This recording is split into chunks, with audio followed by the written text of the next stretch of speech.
Drums of War, Chapter 42, 303, Resolve. In the pre-dawn light of Naxuru, Emily and her team stood surveying the capsized and collapsed wreck of a building with sober determination. Calling it an apartment building or even a tenement would have been generous, but habitation block would have been more accurate. The last of the RNI's MIAs was in all likelihood somewhere in or below that mass, and it was their job to find him. "All right, people," Emily said softly. "Just like always. We don't have much time, and our boys have less. Let's start with a sweep across that. To keep within 10-minute sprint of each other. Speak on the status changes. Let's get moving." Juan said a quick prayer in Reformed Mexican, but Emily didn't pay attention to the translation provided by her helmet.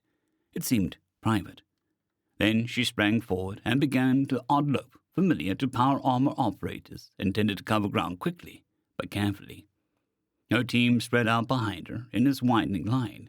She found herself silently thanking the army for doing a little of the grim work primarily. At least the surface wasn't littered with broken corpses, and they'd even dug a good several hundred out. But once they didn't need to hold the location as a hill anymore, they moved forward with the lines. They wouldn't even be here, except seismic and acoustic monitoring had picked up an explosion somewhere within. It might have been batteries overcharging and damaging concealed housing, or it might have been an RNI trooper still fighting in that tangled mess. Thus the search. One pass didn't reveal anything obvious, so she ordered, "Circle around the north end, another sweep, and perpendicular." This time the sweep down the length from what was once the roof until they ended at the snagged and jagged heap that used to be the hab's lower floors. "It's in we go," Jamal said stoically. MedTech Jamal Watkins had graduated from Proby yesterday, when he filled Juan's locker with gummy worms and held a completely straight face when claiming he had no idea how they got there. Emily had started to worry that the man had no sense of humor. Alexei was driven crazier than he already was trying to divine where he got the gummy worms. "He didn't go down," Emily noted. "Down was going to him," Alexei mused poetically. He received a four-way flat look. "What? It's true." "Juan and Jamal, you try and stay to the top. I'll take Alexei in. Track you from the outside and try to find alternate ways in. Be ready to either go in or call evac as needed," Dr. Patel said, squinting at the campsite building. "Our R&I boys are tough. You could be alive in there. Good luck." "It's like you know me or something," Emily commented as she clicked on her helmet lights and plunged into a crumbling and crooked corridor. "Or something," Dr. Patel agreed. "We'll never get used to walking on wall," Alexei muttered as they slowly picked their way through. "Could be worse," Emily said. "The building could be upside down." "Brr, that is the worst," Alexei muttered as he shifted some rubble. "Stairwell." "Further in we go," Emily said. "I've heard the holes are punched through the floors. I think some engineers made a path during the battle here," Jamal opined. "Do you think they'll call the Battle of Capsized Hill or the Battle of Broken Block?" Juan asked absently. "If it gets a name at all, it'll be something like Battle for Zone Q87-B, Emily said, as she crept through an access panel to check on the HAB cubicles. "That cabinet is a surprisingly good bridge," Jamal exclaimed. "Army engineers are damn handy," Juan replied. "Weren't you, R&I? I didn't think you guys stayed in one place long enough to fortify." "Not often, but if they do, having engineers is always handy. Besides, I've been a medtech longer than I was a trooper." Jamal grunted, and Juan grunted back. Emily didn't speak man, but she figured that was some kind of apology and acceptance ritual. Indeed, men were inscrutable creatures. "The engineers didn't get down here, though. So, if you make it to the roof before us, I'd like you to meet us in the middle," Emily said, as she stepped over an open doorway to a HAB cubicle while checking inside, and shot a quick glance upward to the one above her for good measure. "It's very slow going down here," Alexei agreed. "I dislike the jumping across the hallways, meet." And so the grueling work went on as the dawn slowly broke outside, and the rising sun cast slanting beams through windows and holes alike, banishing some shadows and deepening others. Carefully, slowly, meticulously, and in the full knowledge that they were both running out of time and could move no faster without risking the very man that they were trying to save.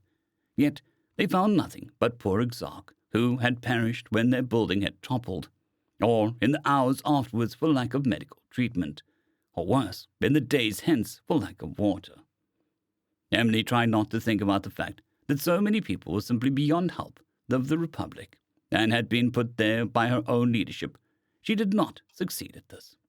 "Hold," Alexei said, and Emily froze. "Are you hearing this?" Emily turned up her exterior mics and heard it. "Shifting. We are close," Alexei said. "This way." Emily followed him with a familiar swell of hope into a large open room, which meant an expanse above their heads.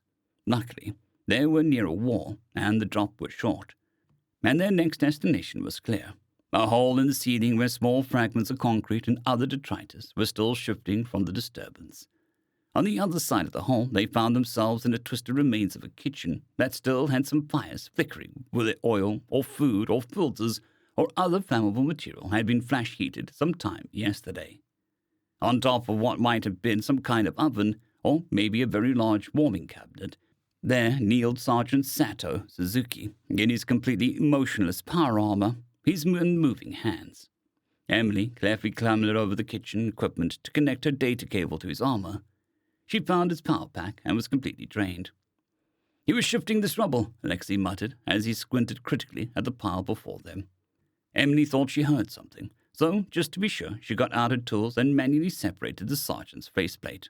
A stream of hot blood dripped from the seam, and when it was out of the way, the man coughed up more blood. His fur around his nose and mouth was dark with his own blood. His breathing was shallow, and his eyes were red with broken capillaries. "Sarkor," he wheezed in these confines of his armor. "About time you showed up." "Yes, sir. We're here now. Sorry it took so long to find you." "Not me," he wheezed as Emily furiously worked to free him. She got an arm free, and the man immediately grabbed a small chunk of rubble. "The kids found one of their nurseries." "Don't worry, sir," Emily said through a lump in her throat. "My friend Alexei is good at getting people out of these kinds of places." "Good," Sergeant Suzuki said, and his hand had somehow found the back of Emily's gauntlet. She stopped trying to extract him from his armor and held his hand. "I don't think I can stay and help. Promise." "I promise we'll get them out," Emily told him. "Thank." Sergeant Sato Suzuki breathed his last. "Status change," Emily choked. "Sergeant Suzuki located. Tagging location for a remains reclamation. All right, people. You said that there are kids trapped behind this pile. Alexei and I will work on shifting the rubble and establishing communication. Jamal and Juan, see about finding an alternate path to them. Dr. Patel, get your pediatrics ready. We don't have much time, and those kids have less. Let's get moving." Emily gently let go of Sergeant Sato Suzuki's unmoving hand and got to work. Her team didn't say anything. They just got to work. On a deserted floor of a building overlooking a temple to evil Onazad. At this height of the soft twinkling stars could be seen for the first time in weeks, and Corporal George was not the only man in his team to take a moment to enjoy the sight. "It's damn odd how we can take something so vast as the stars for granted," PFC Finch said. "Aye," PFC Bennett said, as a quiet hum was followed by a whip crack and a smooth tone of a cable running through the low-friction bearing. They would have heard the harpoon impact in one of the interior walls through one of the broken windows in the targeted tower's abandoned top floors, except it was too far away. "It's not right that there's no moon. How could they not make their planet a moon?" Lance Corporal Carter muttered. "Oh, you must be from one of the Hopes," PFC Bennett sneered. "Gentlemen," Corporal George cut in, "we have work to do." "Aye, Blade Leader," all three replied, and Lance Corporal Carter tested his armored weight on the zipline. "I hate these fucking things," he muttered, before clipping his armor to the trolley with a short carabiner and cable, and leapt into the windswept void. One after another, the nearly invisible men clad in the most advanced adaptive camouflage power armor that the Republic could produce silently glided across the gap, trusting their lives to a thin line of twisted metal and a small electric motor. One by one, they silently came to their feet, in safety without a word, and even their footfalls were lost in the whistling of the wind through the gaping skeleton of the tower. They made sure the floor was deserted as it appeared, and began the stairs. The further down they went, the less decrepit the building was, and so each floor took that much longer to clear. Meanwhile, in Acolyte Lord Nakuzin's chamber, the infuriated aristocrat paced before the abased initiate highborn and effected a casual swing of the shock baton in one clenched fist. Missives with a heretical symbol had been appearing all over his district, and the fool before him claimed that he had seen nothing, not who painted them, and not who committed the treason that accompanied them. The initiate highborn were found slain with their throats slit, or dangling from nooses of thin cutting wire, or with small holes in their foreheads, while the backs of their heads were blown asunder. Worse, it had spread to other districts, and Priest Lord Barracks Quinn blamed him. "You saw naught?" he asked with greater patience than the fool deserved. "I speak truly, O Acolyte Lord," the mewling beetle whined. "Nor can I find any clues in the security logs." "I believe I know what happens," Acolyte Lord Nakuzin mused softly as a drawn dagger. "O Great One, enlighten this foolish servant, that he may serve you." "It is those who can write that leave these missives of 'Now comes the clenched fist.' Yes?" "It stands to reason, Great One." "So, who on Azad knows how to write?" The coward's face paled, and he stammered, Great One, it is possible that there may be a traitor amongst the initiate highborn." "Indeed," Acolyte Lord Nakuzin sneered before he struck the traitor across the face with his shock baton. Above, Corporal George and his team had come to a door barring further descent, and finding it locked, Corporal George flashed with Republican contextual hand signals, either "stand back, using thermite to melt the latch," or "my ass itches, and I need a bottle of whiskey," given the context. Team Blade stood back with their carbines at the ready. Thermite flashed white-hot, the latch melted, and a gentle push opened the door with a squeal of dusty hinges. The team flowed down the stairs like a midnight breeze, and though they found nothing but ornate furnishings gathering dust, they checked every shadow before descending again. At the landing, they found a single warrior standing guard to his fatal misfortune, a bayonet through his windpipe, and he could not even cry out in pain and shock as he lay dying.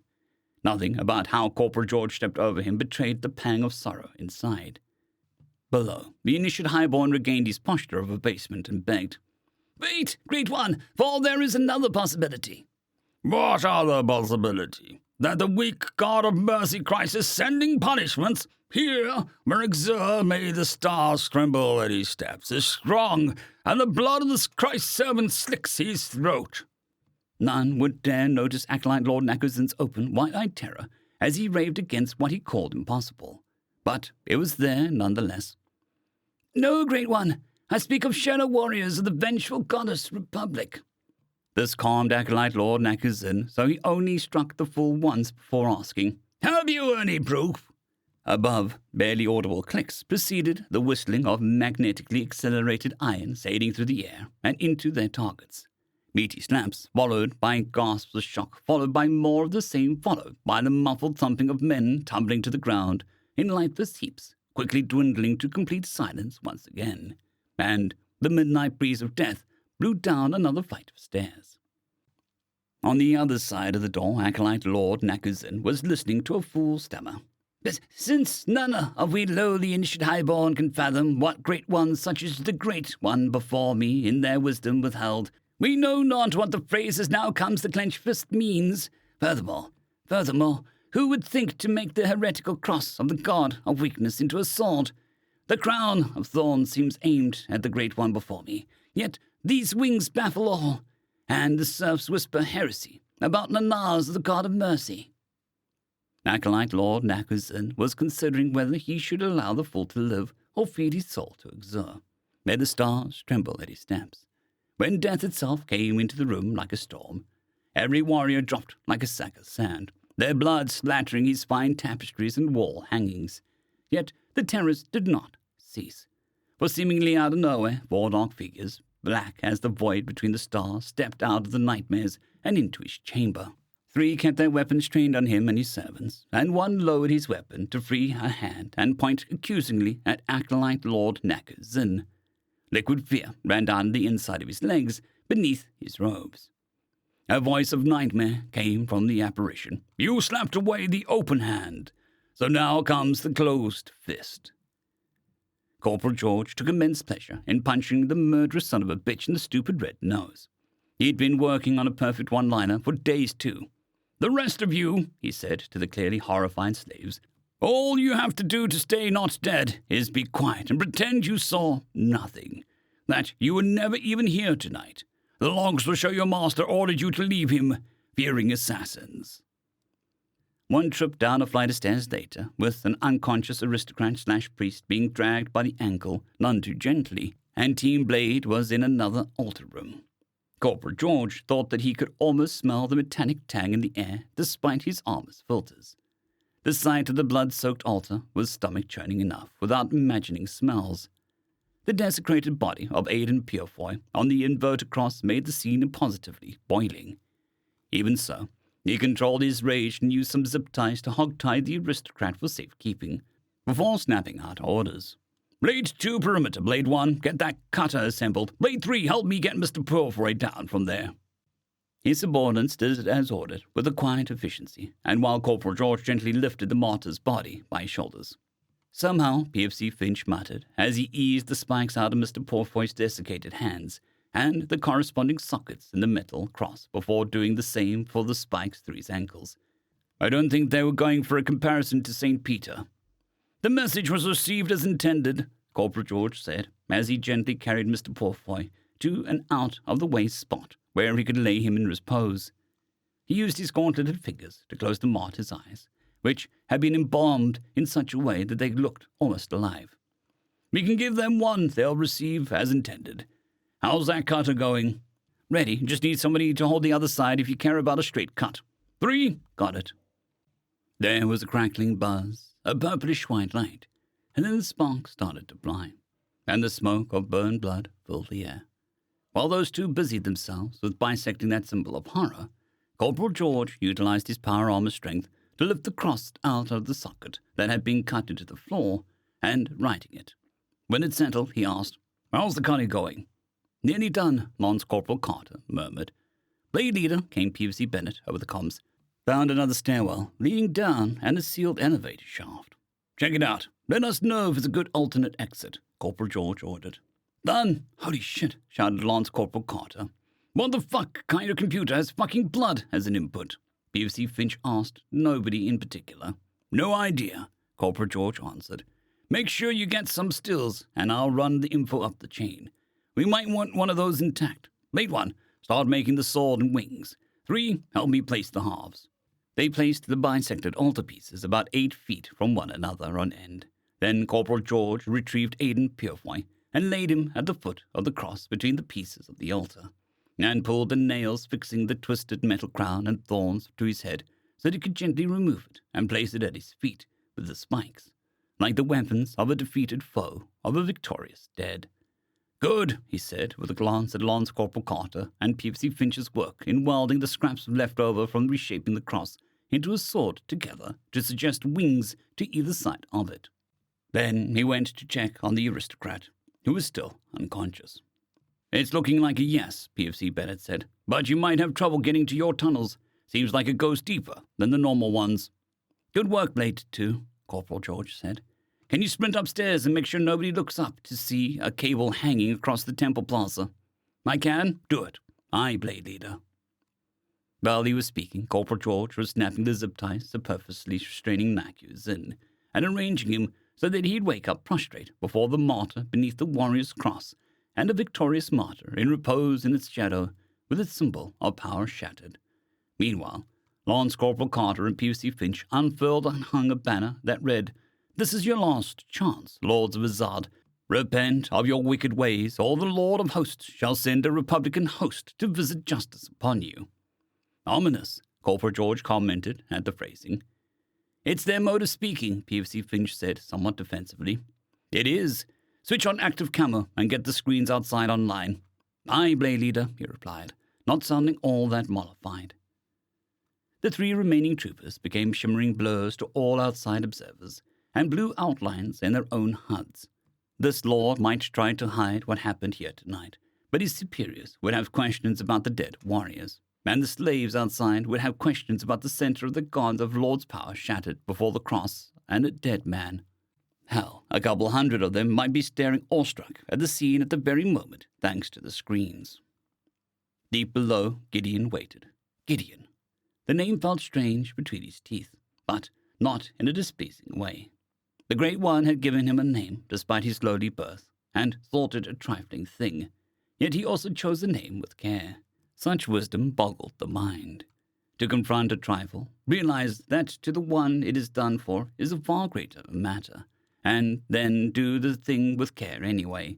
It was far beyond his ken. If the name had been the only thing this being of power and might had done for him, it would have yet been more than Gideon could ever repay.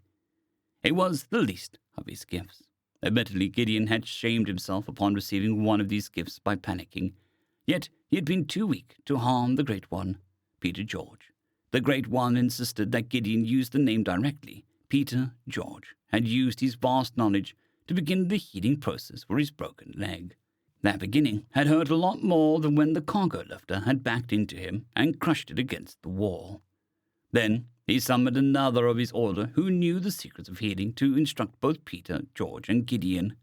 Once more, he marveled at the hard encasement wrapping his leg and wondered how inside it felt so soft and comfortable.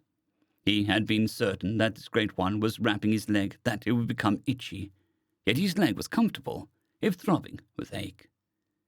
Again, this was the least of the gifts of even this Great One, who Gideon did not remember the name of. Regrettably, his mind was too full of wonder and pain to remember. No, he had left behind also some magic white tablets with a small white bottle. The magic of these tablets was subtle but profound, for they reduced the pain in his broken leg. Gideon had never heard of such a thing, except maybe that the acolyte lords and those who stand above them. Yet these great ones spent them on him, as if they were mere pebbles to be cast before infants to delight them with sparkling color. Not precisely that way, for the Great One, Peter George, doled them out with careful count each time. Gideon suspected that too little would allow the pain to rise again, but too much might send him into an unwaking sleep. Yet, still, even this magic spent with ease, if carefully, on one such as he, was not the greatest of gifts. No, it was the strange, brightly-colored short sticks. Throughout the day, Peter George would break a portion of one of these sticks, crush that portion into a small cup, and add water, then use the short rod of metal that he had found somewhere to mix the miracle. Then he would give it to Gideon to drink. It tasted wretched and felt disgusting in his mouth, but in the beginning Gideon was too weak to resist. However, as the days went on and Peter George came and went, though never forgot to give him either the magic tablets or the foul potion, Gideon realized that it did two things. First, it quieted the gnawing emptiness in his belly. No small thing, for he had never known that part of him to be wholly silent. Second, day by day, Gideon's strength returned. Gideon knew not for certain the nature of these great ones, but their power was vast, far more vast than the acolyte lords and those who stand above them. He thereafter suspected that Peter George was either a nunner of the god called Christ, or sometimes Jesus, or he was a shadow warrior of the vengeful goddess Republic. He did not speak these thoughts aloud, however, for he feared giving offense to one such as Peter George, who had done these great and wondrous things as if they were a matter of course. Peter George would let Gideon know what he wished to speak of when he returned anyway. Gideon enjoyed when they spoke together. The door opened without a sound, and Gideon held his breath as he looked into the darkness beyond. Then the air shimmered, and a figure clad in the very midnight sky stood in the doorway. Gideon knew not how he did such a thing, but Peter George caused his helmet to open, its faceplate rising like a visor to speak. "Hello, Gideon. Shouldn't you be asleep?" "The sleep comes and goes as it will, Peter George," Gideon explained. He had learned that such questions were not to be answered with groveling. Such speech irritated the Great One. "I did try to call it back to me, but it would not come." "Fair enough," Peter George said, and Gideon found the phrase odd. How can something be fair enough? It was either fair or foul. "Since you are awake, do you feel strong enough to try sitting up on your own?" Gideon looked within and concluded that he did not know if he felt strong enough. Therefore he made the attempt. His abdomen protested under the strain, and the arm he placed upon the springy cot shook. But after an arduous climb, Gideon sat upright. He felt a wide smile matching the one across Peter George's face blooming as he said, "It seems I can. Just—" "Very good. Here, let me help you scooch against the wall." Of course, Peter George would do as he would regardless of what Gideon would or would not let. Yet Gideon accepted the help in any case. "Does this mean I may have true food?" "Yes. The main danger was choking, and if you can't sit up, swallowing." Peter George must have seen something on his face, for he abruptly cut off and said instead, "The healer instructed us to do things this way, and I trust his wisdom." Gideon found it odd how Peter George would sometimes stumble over certain words, as if he must search his vast knowledge for a word close to what he means rather than saying as he wished. Gideon found the idea of thoughts that he had no words for somewhat frightening. What other things did the Great Ones know that was beyond his ken? Were they all as wondrous as gifts as he had received? Or were there things of terror hidden behind those wise eyes?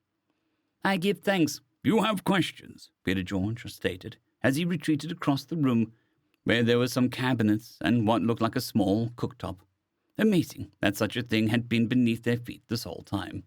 "You may ask as many as you wish." "What do you do when you leave this place?" "I search, I listen, I watch, then I act. Sometimes I break important things, sometimes I kill." "You visit wrath upon those who deserve death," Gideon said, for this would be the purpose of a divine messenger such as Peter George. Peter George stood silent and began to exit his black armor as he said, "Whether the people I must kill deserve death is not known to me. There are some I can guess at, others I must consider not well. Yet it is my duty, and I do my duty." Gideon thought he understood, for all must learn to obey those who stood above. But he asked anyway, "Because you are commanded to kill?" Peter George again paused in his motion for a long seconds before resuming with a question. "Do you prefer a grain porridge or the drink I make for you?" "The porridge," Gideon answered, fearing that he had given offense. "But if you knew choosing the porridge would starve someone else, and you could have the drink instead, well, they could not." Gideon found this difficult. He had never thought of another's life in his hands before. He did not believe such a thing was possible.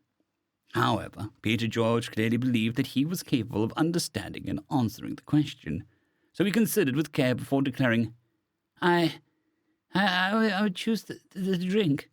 "Duty is like that," Peter George said. "I do as I do because I picked up this duty, and it carries the obligation that I carry it until its end." Peter George nodded to himself, as if he thought that was good a way to say the thing. "I do not think such things are within my ken," Gideon said meekly, for the idea was too difficult for his mind to hold. It invoked awe, terror, longing, and something deeply stirring within him when he tried to force his mind to hold its breath. "You are still a boy.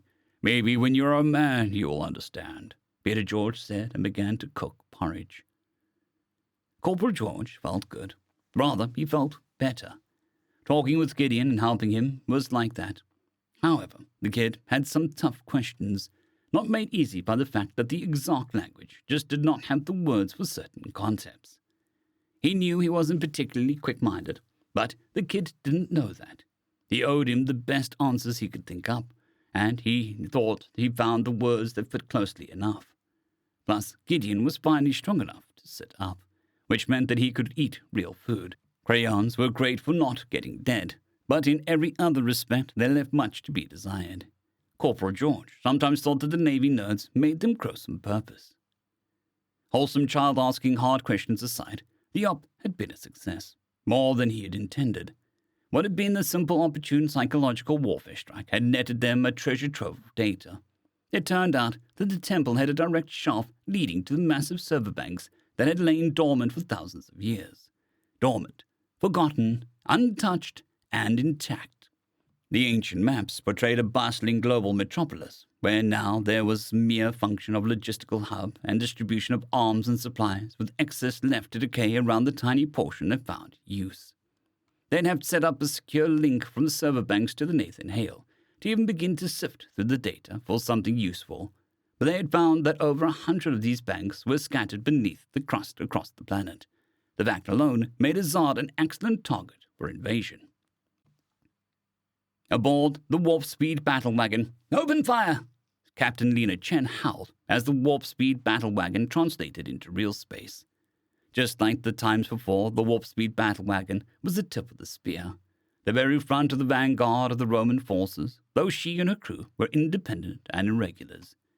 They had earned that honor with valor and victory, though, and not the least because Lena's stalwart crew would follow her into the very jaws of hell, and she was daring enough to order them to do it. The Republicans made near-sea cannons roared to life.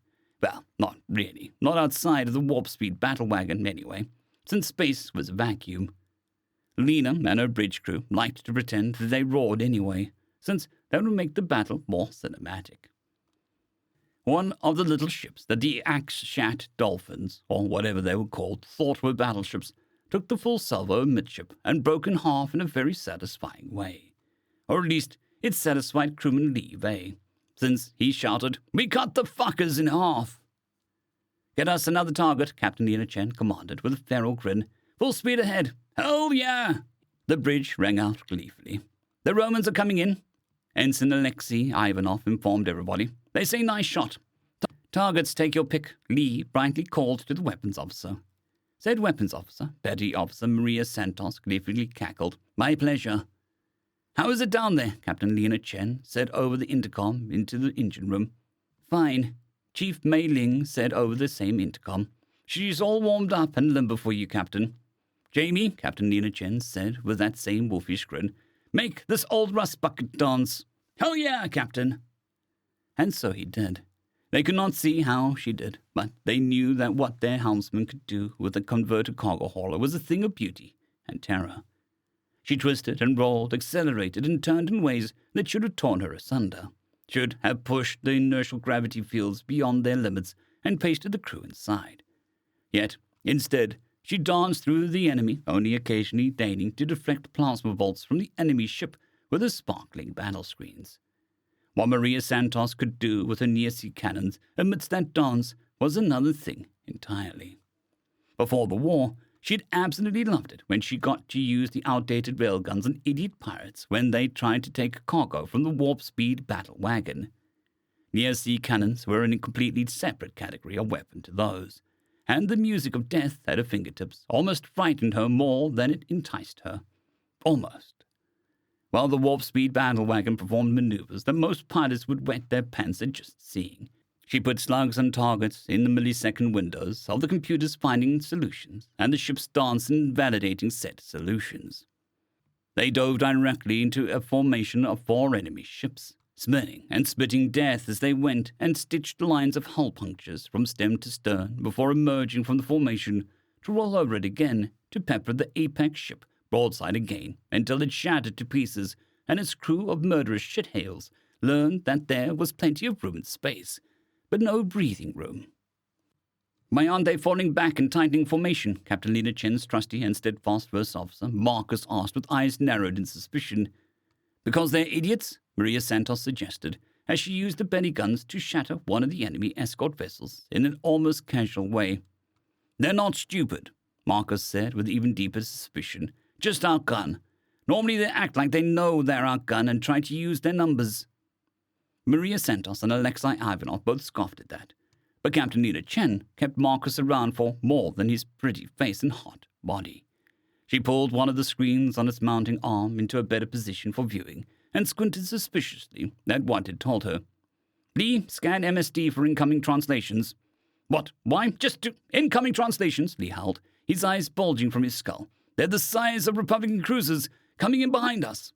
"Time!" On her screen, the display told Captain Lena Chen that there was no time, however, and that the enemy had translated with plasma cannons ready to fire.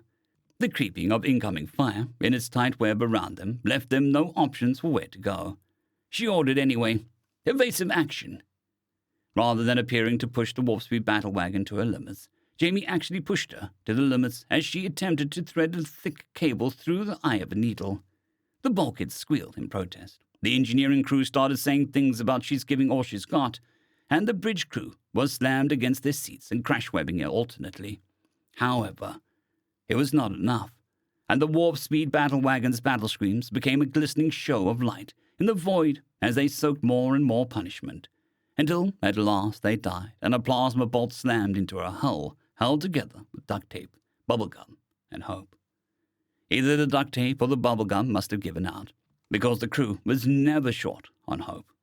The very rivets cried out in popping protest and outrage. Sparks flew as components of the clutched-together bridge systems were torn free of their housing. She was sent spinning, and despite being pressed into her seat, Jamie's grip on the yoke never faltered, and he turned the uncontrolled spin into a graceful spiral just in time to narrowly avoid a killing bolt of plasma. Captain Nina Chen dimly wondered why Marcus wasn't telling engineering to put everything into engines and thrusters, so that she could focus on how to get them through this alive. She looked over to see and choked down a wail of grief, and rage, and sorrow, and horror, and fury, and regret, and vengeance. Marcus hung limply in his crash webbing, his head wobbling unnaturally as a trickle of blood dripped down from his temple. "Forget the shields and put everything in engines," she bellowed into the intercom instead. Then she kept snapping out orders. "Jamie, don't let another one of those things touch us. Maria, prepare to fire on the big one. I want you to aim everything right down their barrels." It seemed to her that the warp-speed battle wagon's shuddering squeals as her crew pushed her past her injured limits were cries of grief for Marcus. But just like Captain Nina Chen, she didn't have time for tears if she wanted to live.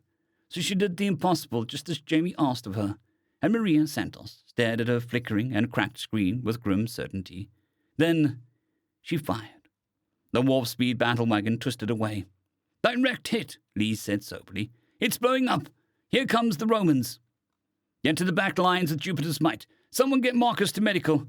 "Captain, his neck is broken." "I said get him to medical now." Marcus couldn't be dead. It wasn't allowed. She hadn't let him marry her yet.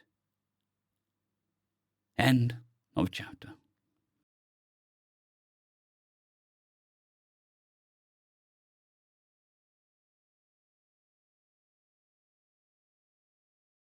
I'd greatly like to thank our Tier 5 channel members, Casper Arnholtz, John Creighton, Manatharia, 050, Dragzoon WRE, and Elijah Silvercross. Thank you very much.